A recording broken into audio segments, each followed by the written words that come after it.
وانت ازيك دلوقتي يا نص؟ نص نص.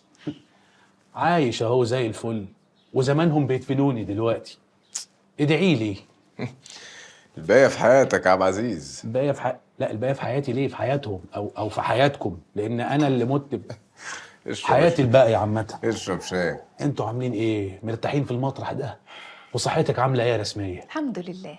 والله احنا بخير الحمد لله. المهم انت ناوي على ايه؟ لا، مالكوش شأن بقى انا ناوي على ايه.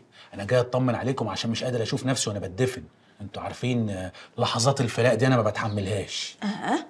طب خد ودي معانا، ده احنا اهلك واصحابك يا اخي. بس اصل علوة هيزعق لي. انا بزعق؟ بيزعق اهو. ايه انا خلقي يعني ولا ايه؟ شفت يا رسمية؟ شفت؟ الله. انا كنت شايل بس في الاول، انما خلاص صفينا يا اخي. احكي. هو انا عايز اقول الصراحة، نادية خدت الورق كله، والألمان عشان يكسبوا الحرب مفيش قدامهم غير إن هم يقطعوا طريق الإمدادات عن الإنجليز من ناحية الكنال. ده معناته إنه كلها يومين 3 ويردموا الكنال. يردموها على الإنجليز وعلى عظم أجدادنا اللي حفروا الكنال ذاتها. وعلى مستقبل عيالنا.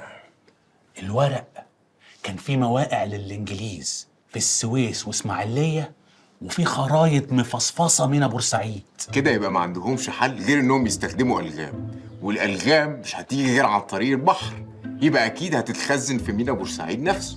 ينزلوها وسط الانجليز ويفجروها بالانجليز من غير ما الانجليز يدروا.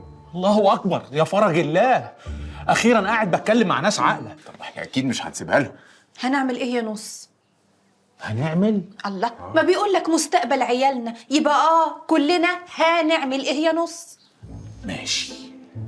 بما اني مت ورجعت تاني فانا مش باقي على الدنيا. انا عايز اروح واخد الالغام دي قبل ما تقع في ايد الالمان.